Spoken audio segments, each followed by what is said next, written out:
Hey, we are live. This is MoJOE at MoJOE Studio with my good friend Lee Free, or FreeLee, or as I like to call him, Hemi. You can see that right there on his screen. Why do I call you Hemi, Lee? Where did that come from? Well, I'm not exactly sure why you call me Hemi. I called you. We were fans of a movie called what Strange was it called? Brew. Strange Brew, and they used to call each other Hoser, and so for some reason Joe reminded me of Hoser, and I guess because Jose, Spanish, Jose is Joe, right? So I called you Right. Hoser. That's my logic, but I do not know where you came up with Hemi. Your response to Hoser is Hemi. Right. That's right. And I'm not sure why either, but it works. So So why did we are you Bob and why Duck. did you ask me? How am I supposed to know if you don't even know? Well, I needed you to remember that you didn't remember so I could remember that, oh, yeah, that was my name. I came up with that name. Gotcha, Yeah, gotcha. yeah. I think that came actually from my friend Mike Leckie, who you know from Montana. He used to call people hemi head, like hemispherical head from an might have been my brother even from an engine because he's a mechanic. So a Mopar engine has a hemispherical head, so he called him hemi head, and who Gotcha. knows? And the listeners are going, so what? And why are Yeah, you right. talking about that? Well, I just want to welcome our listeners back to our latest episode. This is number 5 in the series of God Moments. God Moments comes from the title of Lee's book, which he has written and yet to publish. And it's really some wonderful reflections of everyday life when God reveals himself to Lee, not in some spectacular, miraculous way, although it really is, but in the everyday walking and talking and at the beach or in the grass or at a movie or wherever that might be. And we were doing these about once a week when we got started. And if you've been following us at all, you know we've taken a hiatus. And what happened here, and I'm going to let Lee talk to it a little bit more in specifics, but Lee just said, "Hey, I need a break. I'm not doing so well." And I'm like, "Man, what's going on? How can I pray for you?" So just give the listeners a little view of what you've been through the last couple of weeks or few weeks, Lee. Yeah, well, so my wife and I have been ministering at a church in Tulsa, and we really love it, and they love us. But a transition time came, and and it was like a time for us to kind of leave the staff of the church, and it was like uh, stepping up to a cliff and not knowing where, not knowing what was next. And so it kind of put, especially being the man and being responsible for taking care of my wife and my family, I I just could not see what was next. It's really the first time I've always had kind of a plan, a vision for what's next, and I had and have zero idea of what's next, and it just really threw me and kind of put me into what the classic spiritual writers called the dark night of the soul, and it was very intense and palatable, fear and anxiety, and so about a couple of months of that, and the epilogue is uh, I, I'm not there anymore, but I still don't have any knowledge of what's next after today. But the Lord has just said, Lee, right now at this moment in time, we're going to take it one day at a time. You just need to stay close to me. And so I wake up every morning and I talk to him and I say, okay, what do you want me to do today? And that's how we're getting through it. And it's actually it's a pretty sweet time. It's peaceful now, and it's definitely a time of sensing a real closeness to the Father. Wow. Lee was telling me about his journey, and just yesterday I was listening to different podcasts, and one of them that came up was a discussion between two guys about a book by C.S. Lewis called Screwtape Letters. And for anybody listening, whether you're a believer or not, if you haven't read the Screwtape Letters, it's an amazing nonfiction, no fictional book about two characters. One named Screwtape, who is a demon, and he's the uncle of his nephew Wormwood. And the book is really letters from Screwtape to Wormwood, giving Wormwood ideas on how to distract his Christian, that he's been assigned to keep them from growing in their relationship with God or in growing away from the relationship with God. But what jumped out at me yesterday, because of what Lee has said even this morning, is that one of the themes in the book, which comes up a couple times, is keeping the believer focused on the future is one of the schemes of the devil, because by keeping them focused on the future, they get full of anxiety and worry and concern, and they're so concerned about what might happen, which is really all just imagination, that they lose track of what is happening, which is where God is, because God is ever present, right? Ever present in times of trouble, the Bible would say, not ever future or even ever past. God is ever present. And I think, wow, it's remarkable to see the reflection on the book, and then hear you say in your own life that part of the anxiety that you were feeling, which really was very palatable, like you said, was because you weren't sure what the future holds. And God's antidote for that was, well, stay in the present, because that's where I am. Yeah. Yeah. It's kind of like driving in the fog. There's just no way of knowing what's 10 feet out, so you just got to look at that yellow line and stay in the That's lane. right. Yeah. It's so true. Yeah, I remember driving up to Big Bear, which you're familiar with, not too far from where I live, for a camp one winter, and the fog was so thick. Not only could I not see out the window, I actually had to open up the door and look down so I could see the line, the middle line of the street down on the road right next to the car. I couldn't see even through the windshield. And this is a place, for people who haven't been there, this is a road that if you get too far to the right, you go over the cliff that's hundreds of feet down to the next. So it was very serious stuff. But man, I did keep hyper focused on the line, the stripe that was going past my door. That's for sure. Yeah. That's right. That's right. Yeah. You attend to what's close to you, which is really important. Absolutely. Yeah. Or who's close to you, even more important.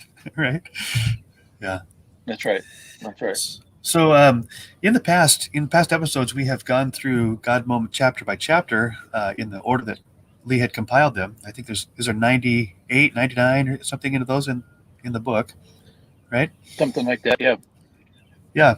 But Lee texted me yesterday and said, hey, I got a new one. I wrote one, which I know he hadn't done for a couple of months because of what he'd been through.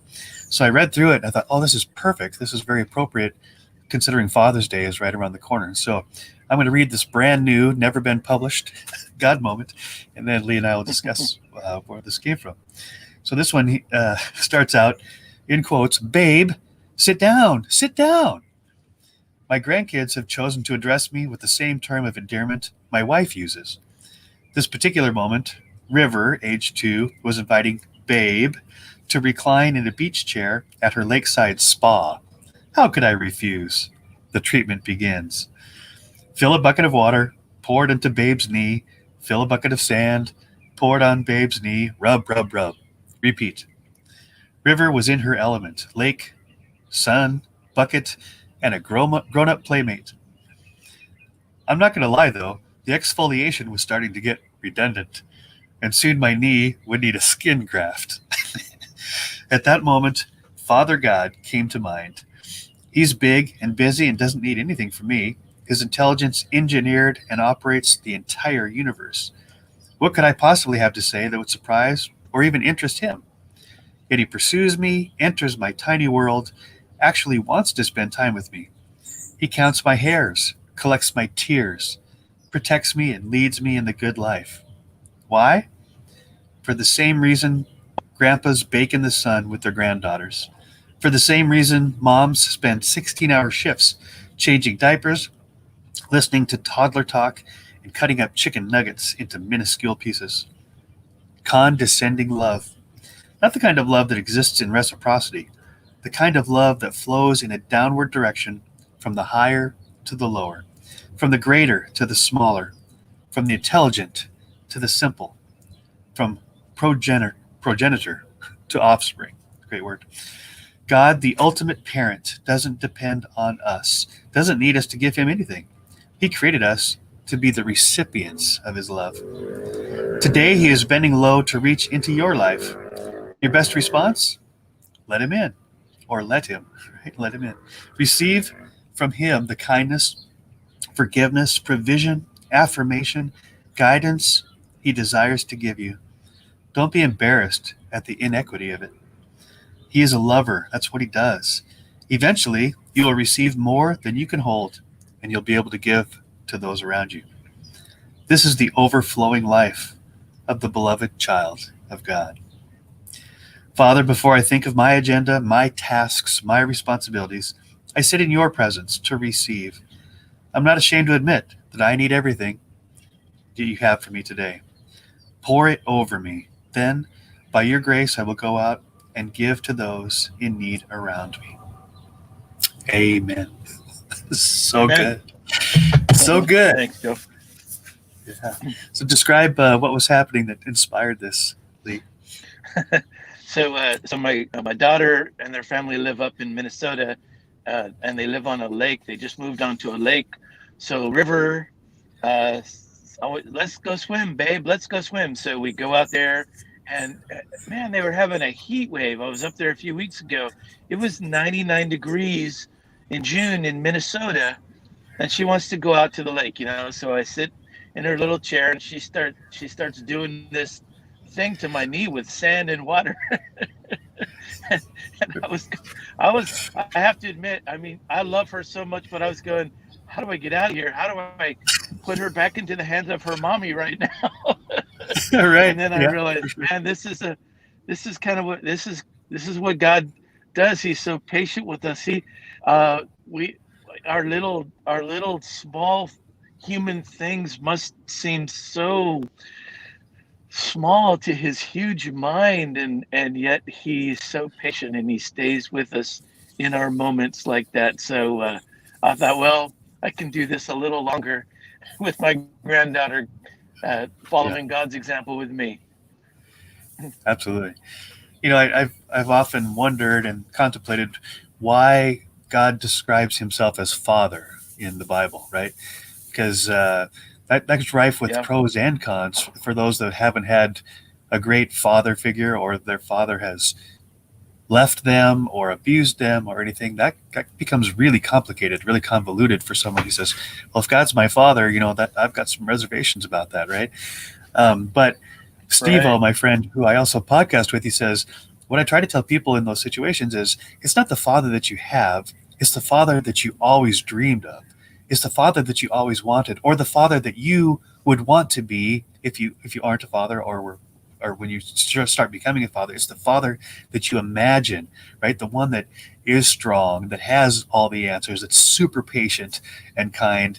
And I thought, what, there is something in all of us. We can imagine what that's like, no matter how much we've either been disappointed by our father, or if we've disappointed ourselves in being a father, we still know what a great father would be like. And I thought that really does help inform my perception of God as Father. Yeah.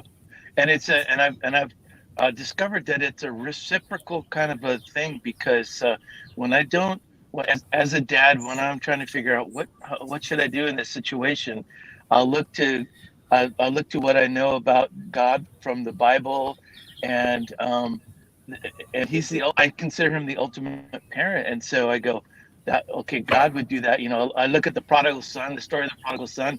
Sometimes, just in a nutshell, that's the character of God the Father, and I can apply that to parenting. On the other hand, sometimes I read something in the Bible and go, God, why did you do that?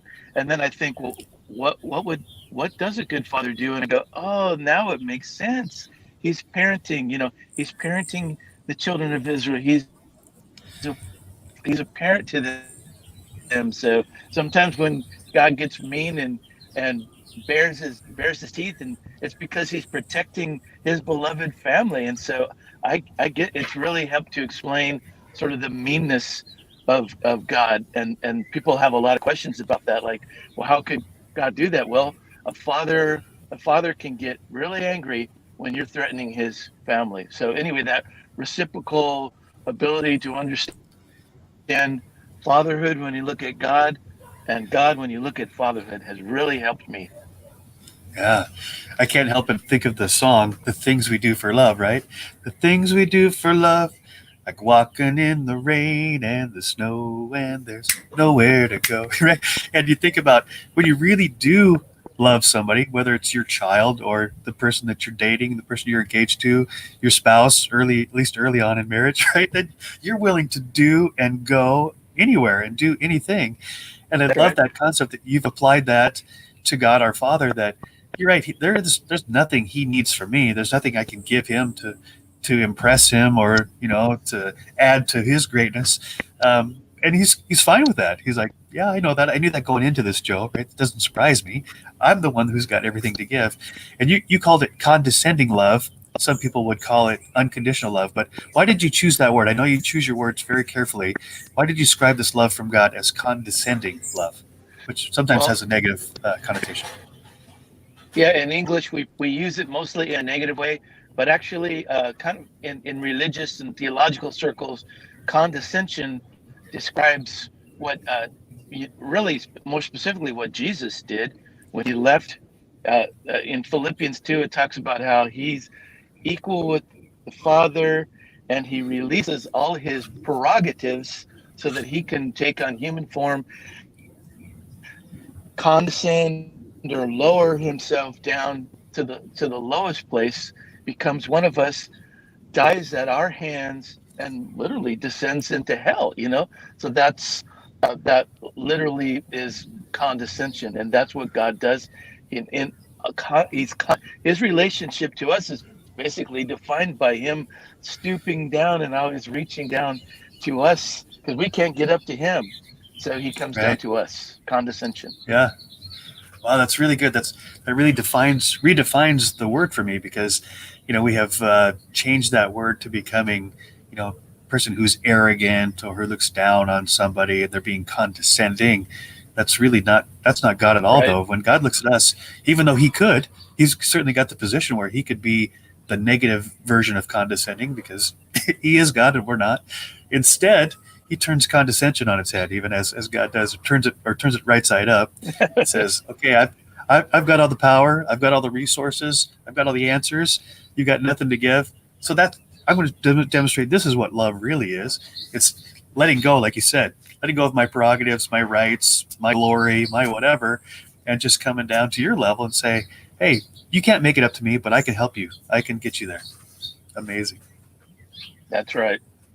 That's right. It's a beautiful, beautiful thing. Absolutely is. Yeah, man, when I think about parenting, even as I go back to the early days of parenting when, you got zero sleep and the baby's crying again and, the diapers are dirty again and the dishes are piling up and you're thinking, if anybody had described this to me, I would have run the other direction, right? If this is what parenting is, I don't know if I could even handle it. And I think in my limited parenting, my ability to get through that, right? I didn't give up. I didn't say, okay, you're on your own. I know you're only 3 months old, but sorry, I'm done. You're going to do it on your own, right? So even my ability to push through that tendency to just want to give up and want to quit. I mean, parenting can test you, as any parent would say, way beyond you ever thought you could ever get there.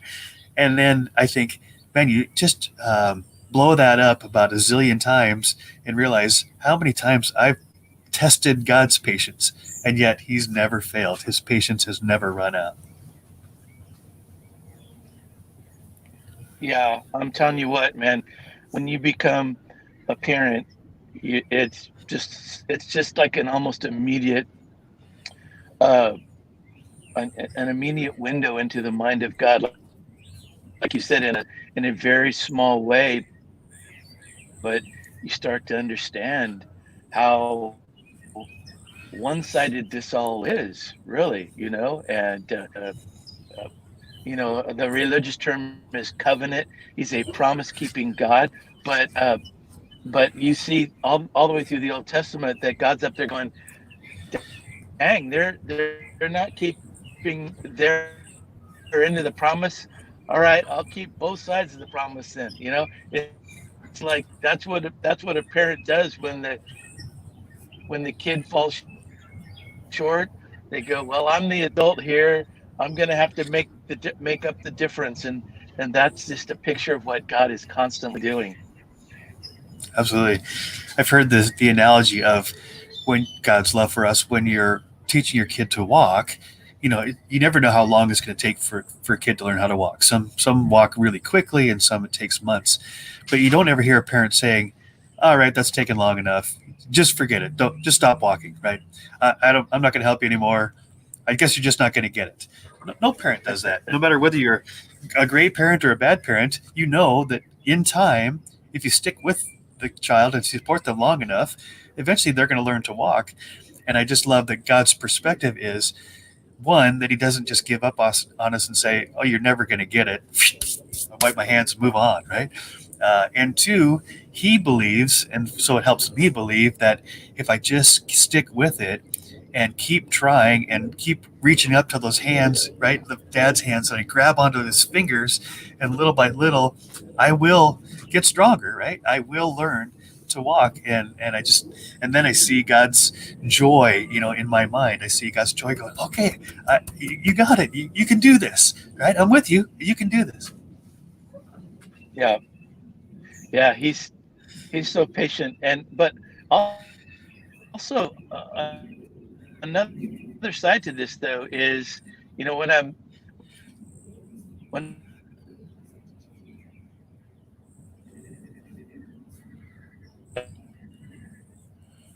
I'm down there at the when she goes to school, when she gets some vocabulary, she can express herself to me. Someday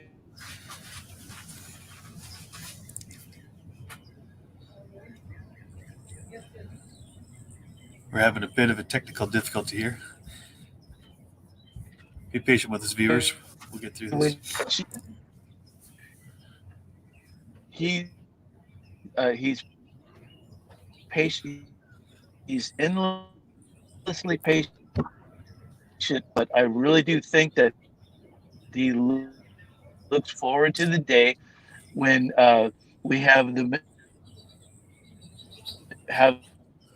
more maturity, and we can relate to him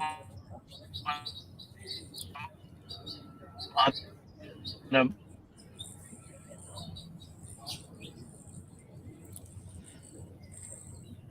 Lee, I don't know if you can hear me or not. We've got some technical connection issues.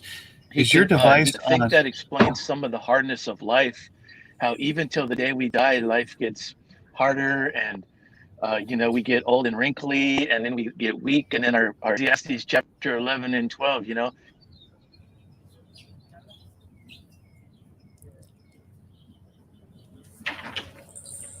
it just it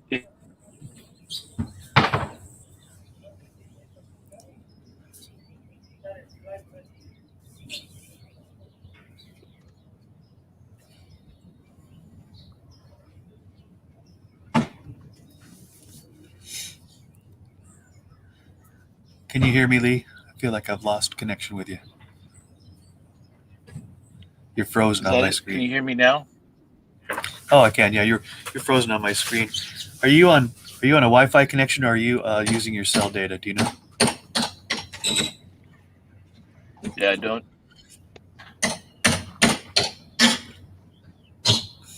Are you there? Can you hear me at all? I can hear you. Are you hearing me on the video is frozen, but I can hear your audio. Are you getting any of me? Anything now? Yeah. Tell me if you can hear me. I can hear you. Okay. All right. So your picture is frozen, which I think is a bandwidth issue. Are you on Wi-Fi? Or are you on cell data? I'm out in the Walmart parking lot, as I mentioned. I can actually, if you give me a minute, I'll see if I can drive over next to Panera and jump onto their Wi-Fi.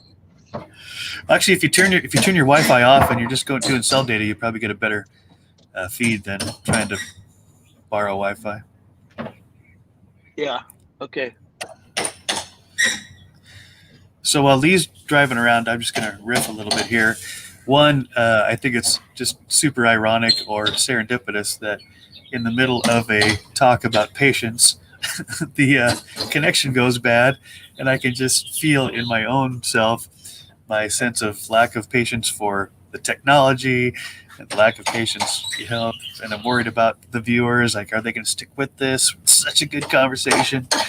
Uh, Realizing that, even the connection issue that Lee's having with sticking on the internet, it's very indicative of how I often feel like my relationship with God is, right? Sometimes the connection is just clear and rich, and the bandwidth is really wide, and I just feel like I am connected to the source, and I'm seeing God and hearing God, like the God moments that Lee talks about. And there are other times when I just feel like the connection is bad, and I'm out in the parking lot, and I'm wondering, am I ever going to hear from God, or am I going to hear from Him clearly, right? Because things are just cutting in and out, and I know for sure that's not an issue on my end. I mean, that's not an issue on God's end. That's an issue on my end. It's just a matter of getting tuned in or plugged in to the source. And sometimes that's just to requires discipline, right? Spiritual disciplines of taking the steps, daily steps to clear my mind and remove the distractions of this world and be quiet, be still, because God's a gentleman, as it's been said. He doesn't scream at us. He most of the time. Sometimes he just whispers in a still small voice. And I think of, if someone's going to talk to you and tell you something really important, and they're going to whisper, it does require you to pay attention, to pay really close attention, because otherwise you're going to miss what it is that they have to say. And I just think it's a wonderfully rich idea that God, most of the time when He talks to us, He's whispering. And I think He's whispering to us a lot. It's just that we too easily let that get drowned out with all of the noise, either inside of our head or outside of our head. How's it going on that end, Lee? Oh, I lost him. So, viewers, if you've hung with us this long, I'm sure the connection will get better. If not, we'll end this broadcast and start a new one. But I don't want people to miss out on what's being said here. And this is God intentionally chose to describe Himself as Father in the Bible.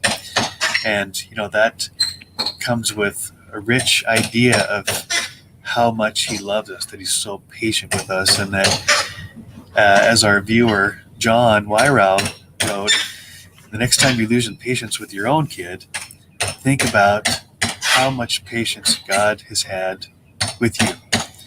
And I've heard it said too, well, the Bible actually says, those who have been forgiven much love much, because they realize the gift that they have received. And I think that's true too of patience. When we lose patience with ourselves, God doesn't. When we lose patience with others, God doesn't. Why? Because He is patient. He is kind. Remember, God is love, and love is patient. That's the first description in Corinthians. Love, or you could put the word God in there, is patient. Love is kind. God is kind, right? He's slow to anger, abounding in love. His grace is His first choice, right? And in fact, when we had no hope, when we were God's enemy, the Bible says, Christ died for us, because He wants a relationship with His kids. That's what a dad would do, right? A real committed dad, a dad who loves his kids unconditionally, would give anything for them, including his life. So it's no coincidence that the language of Father is the one that's chosen. And it gets a lot of criticism, right? That's paternal, and it's all about the male dominance and all that. I don't see that at all, right? In fact, if you do overlay God over 1 Corinthians and you use that as your description of God, God is patient, God is kind, God is, all those things. It's not a male or female thing. It's just a God thing. But God described Himself as Father so that we can see that He's always there for us. He will never leave us. He will never forsake us. He's thrilled, in fact, to just hold out His fingers, His fingertips, that we can hang on, grab onto them, and learn how to walk in this life. And as Lee was alluding to before the connection went bad, God's thrilled when we become more and more able to do the things that the Bible's asked us to do, to follow him without having to be like led one little step at a time. And I think that, that's the level of maturity. I was just talking to a friend the other day where the Bible says that God will not allow us to be tempted beyond which we're able. He will only give us what we can handle. And so I've heard this prayer like, God, I believe that you won't give me more than I can handle. I just wish you didn't trust me quite so much, right? Because the more God trusts me, the more, right, the more he allows me these trials and temptations. This is what you were alluding to before you cut out, Lee, is that life seems to get harder as we go as opposed to get easier. And I think we have this sense that, well, if I get better at something, then shouldn't it get easier, right? So if you could back up a little bit into where you were talking about, why does life seem to just get more and more hard the older that we get, and more wrinkly, I think is what you were saying too. I did mention wrinkles because that's really relevant to me right now. And now Me too. I watched my parents pass on into eternity, and then you realize when your parents go, you realize, wow, I'm next in line, So Right. you start thinking about old age, and it's in some ways it's kind of sucky, and it just we don't get more energy, we don't get more beautiful. It goes in the opposite direction, and I'm going, God, why? You're good. Why does life go bad? And he really helped me to understand that he's preparing us for the next life, and those levels of difficulty are maturing us, because he doesn't want heaven to be populated with a bunch of whiny babies. As patient as he is, he would love to walk with friends, and so he matures us so that we can relate to him on that level. Like Jesus said at a certain point in his disciples' lives, hey guys, you've gotten to the point now that I'm going to call you friends, and I really think that's part of his purpose for us. So yeah, that Wow. it gives a little redemptive. It gives a redemptive purpose to the pain and suffering that we go through in life. This is getting me somewhere where I'm supposed to be. Wow, that's so good. I mean, you hear that a lot where a parent is, I have this epiphany where I'm no longer parenting, in a condescending, in a good way, but now my kids have grown up and they are contributing as much to the conversation as I am, and we have become best friends. And Yeah. I'm not at that stage yet, but I think even some of your kids, you probably get to that place where you talk to them more as peers or as friends than as parent to child. Is that right? That is absolutely right. In fact, some days I feel like I get better advice from them than I give to them now. And yeah, and my son Jonathan, he beats me at one-on-one basketball now, and that never used to happen. So there's that, and that's where the parallel breaks down, is that God will always be infinitely more intelligent than us, but we get to grow in our relationship with him, and it just gets better and better in that sense. Yeah. One of the other words that jumped off the page in your God moments was the opposite of condescending is reciprocity. And the opposite, that's the wrong word. But use this word reciprocity, where the love now it isn't reciprocal because I have nothing that God needs or wants. It's because God brings it all to the table. But the reason this word jumped off the page is that I heard this story, and I think it was about Henry Nouwen, if not Dallas Willard, but one of the great modern theologians, describing his relationship with his wife. And towards the very end of her life, she had dementia, and her health was deteriorating, and he would go visit her each day, and she had nothing to give anymore. She didn't even recognize him. In fact, and sometimes she was upset that he even came in the room. Who are you, and what are you doing here? This is his love of his life for most of his life, right? And so his friends would say, why do you even do that? She doesn't recognize you. She's obviously not contributing anything to your life. And he says, that's just the point. He said, this is the best love that we've ever had. And they're like, what are you talking about? He says, this is the first time in our marriage that our love isn't based on a transaction. I'm not giving to her to get anything back. She has nothing to give back. And so now, finally, my love for her is what I should have been doing all along. It's just the pure love that's not based on reciprocity. And I That's love, right. Tell me more about your thought about reciprocity there and how you built that into your story. That's right, and I love the fact that you used the word transaction because in in in the world's culture, and in our natural culture, that's how our relationships are based on, is a transaction. I'll give you something, and then I need to get some value back. But when Jesus entered the world and brought this concept of grace into the world, it completely, as you like to say, turned everything upside down. And now it's not transactionally based, it's a flow. And so God sends this endless flow of love into our lives, expecting nothing back, needing nothing back from us.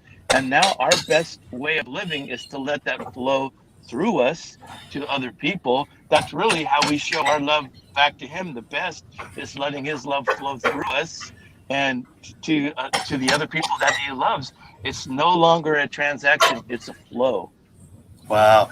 I'm so glad you used the word flow. This word comes up a lot in self-improvement literature and videos where they say, if you discipline yourself enough and you keep doing the next right thing, it goes from a drudgery or a discipline, which seems like something hard. Eventually it changes, it morphs into a delight. And I even hear this in the Psalms where the psalmist is like railing against God. Why is things so bad? How long, right? The U2 song, how long to sing this song, right? Psalm 40. And then they reflect on the goodness of God. And at the end, it inevitably is, and yet will I praise you, right? Or you're great, or I love you, God, or great is your faithfulness, or something like that. Yeah. And I think that this is that flow state that you're talking about that I think even non-believers are talking about, that if you get stuck in the drudgery of it and you don't push past that, then it's never going to be enjoyable. You're never going to be motivated to stick with it, right? And you've lost out on getting into the messy part in the middle, but just sticking with it on a consistent basis to where someday, and you don't know when it's going to come, you can't predict it, there's no formula for it, but suddenly you're in the flow. You even hear this from athletes who say, I practiced my free throws 3,000 times a day, or I stayed 2 hours after the game to practice, so that when the game time comes, when it really matters, when there's something on the line, I'm not thinking about the mechanics of whatever my sport I'm in the flow. It's just coming through me, flowing through me. And people understand what that means. And I love that you've applied this to our relationship with God. God isn't asking it to come into us so that we can give it back to him. He doesn't need it, right? He's got this endless, unlimited resource. He's giving it to us to let it flow through us. So we get to be in the flow and we get to be part of the flow. Now this is more of an invitation, right, to something greater than we've ever experienced. Not just to be the receiver, which is awesome, right? That God would even pour it out on me, but he pours out so much I can't contain it, and then it splashes out on the people around me. And if I embrace that idea rather than just trying to hoard it, right? I'm trying to keep it all to myself. That's a terrible place to live. Not terrible. It's not. It could be worse, right? But if I open up my arms or my bucket or whatever it is, and I let that flow out, then I not only do I receive the blessing, but I get to give it as well. So the Bible says it's better to give than to receive. He actually invites us to do both. Yeah. Now we're on to something, Joe, that this is a transformative thing that I'm gonna apply it now to marriage. And this is worth like thousands of dollars if people want to start sending in contributions. This is for free, actually, and not even a part of what we were talking about for Father's Day. But what happens with marriages is we tend to look at them transactionally. In fact, I've heard it said, marriage is a 50-50 thing. And so I come in going, I'll do my 50%. And if Cindy does her 50%, then we'll do it. The problem is we're humans and we never are able to do our part, So I end up doing 27%. She ends up doing 32%. And now there's this gap in the middle where it's just not happening, And so when I come into a marriage transactionally, and I think Cindy gets half the closet, I get half the closet, it ain't gonna work because she likes clothes and she needs 80% of the closet. So so there've been times, when I come into the closet and I see that she's gone past the line by 32%, and I go and I just go and I shove all her clothes over to the side and wrinkle them all up and stuff like. It's just it's the stuff that just totally that whole idea that it's going to be reciprocal and that it's going to be 50-50, and even it it dooms us. But what if I come in and say, I get everything I need from God, and I'm here to give. And if she can give back to me, that's awesome. But I'm here to give. And what if she comes into the marriage in that same way? Now, now we don't have a 30% gap in the middle. Now we're overflowing, and there's more than enough. That's the stuff of a really fun and awesome marriage. Wow, that's awesome. In fact, I've heard this idea expanded in terms of balance versus harmony. So we think of terms of justice, right? And especially in relationships, we want to make sure that we give as much as we receive. This reciprocity idea, and you could view it in terms of the scales of justice. You want it to be equal on both sides, so that this balance. Balance is what we're after, and balance is a good thing. I'm not putting balance down at all, but in a relationship, really what we don't want is balance. What we want is harmony. And here's how that works. When you're in an orchestra and you've got 400-piece orchestra or even 100-piece orchestra, and you're sitting out at the audience, all the instruments don't play 100% all the time. Or all you'd have was just this big wall of sound, this massive sound. You wouldn't have any contrast. You wouldn't have any texture. You wouldn't have this place where you enjoy it and then you're up. There'd be no emotional. It'd just be just all the time. And I know this as a trumpet player. There's many times when I sat in the orchestra and I spent 82 bars just counting beats. 82, 2, 3, 4, 84, 2, 3. I wasn't playing anything. But then when my time came to shine, I got this solo, and it provided a completely different style and texture. And I see now God is this conductor where he's got infinite orchestra, and we all have different talents and abilities. We have different ways to shine.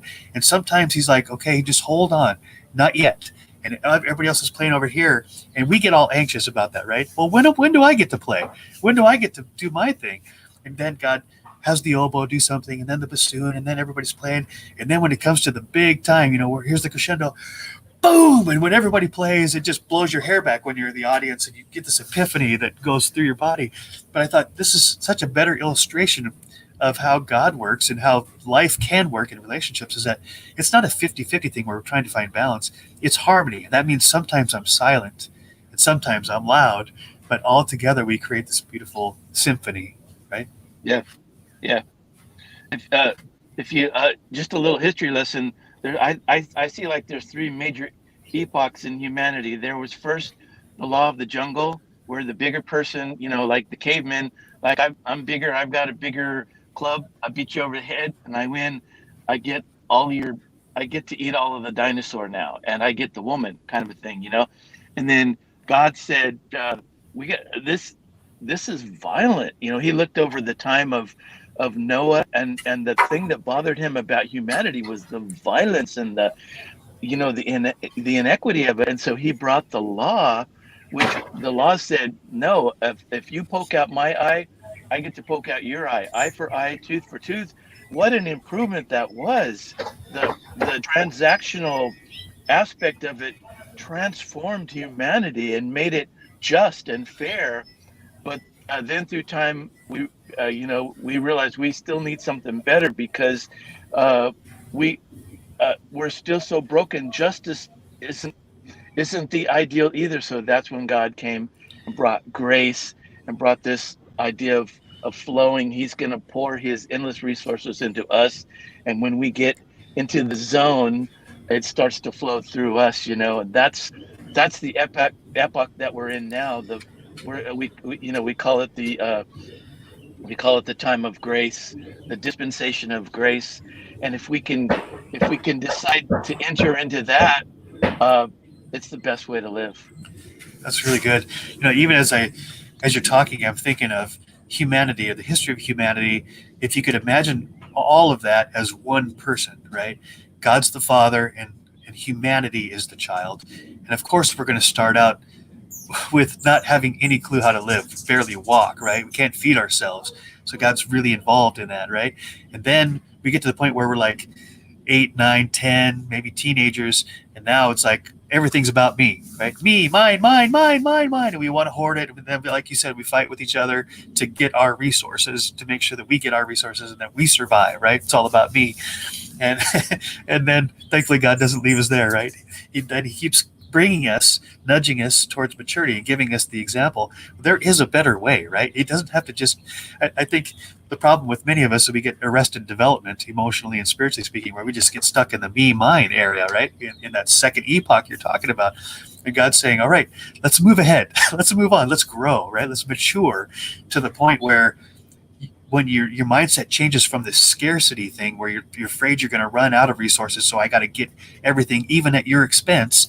God says, no, that's not the way I created it. I created it with abundance. I've heard people call this the abundance mindset. I even think it's an infinite mindset if you really tap into the resources of God, because there's no limit of what He can provide, what He can create, what He wants to give. Right? He gives, and so as Jesus said, freely you have received, so now freely give. And like you said, don't give it back to God. He doesn't need it. Give it to the world around you who desperately needs the love and the joy and the peace and the patience and all the things that are the fruits of the Spirit of God that He's pouring into you, so that then you can let it flow to the world around you. And I think that's beautiful. So even in the meta narrative of humanity, we're still this child. God's our Father, and He's helping us to walk and then to run and then to fly. One day we're going to fly. I really believe that. Yeah. So that you nailed it right there. It is the story of humanity, and it is the story of individuals. That I have as a parent, as a father, I have the McDonald's French fry principle. So when you have three kids, when they're little, you get some French fries, and they fight over them. They pull each other's hair and stuff. I want the French fries. So finally, you have to come down with equity and justice, and you have to get three small fries. Right. And so now everybody gets along. But eventually, it's beautiful when you can get one large fry and they can share. They can say, oh, I know you like the crispy one, so here's a crispy one for you. And that's the most beautiful thing in parenting, is when they can share a large order of fries in a peaceful, harmonious manner. That's Right. maturity. That's God's goal for us. Yeah. As humans, and that's God's goal for His people as a community. Yeah. You know what I just pictured while you're saying that, Lee, is that in essence, there is something that we can give back to God. And that is a reflection of Him to loving others, right? We're not making Him better, but in a way, what we're giving back to God is we receive the grace and then we give it out, and then that's our gift back to God, is by paying it forward. Right? That's the idea, right. Paying it forward. And that's what pleases Him. That's what pleases any dad. You got it, and you're doing it on your own, and whoo, go team, right? That's right. Yeah. That's right. Absolutely. All right. Yeah. This has been, in spite of the technical difficulties, has been an amazing discussion as always. And I want to thank Lee for his time and for his transparency and vulnerability. I think one thing that fathers generally don't do very well, probably because of the way we're raised and the culture that we're in, is to be transparent and vulnerable, because that seems like a sign of weakness.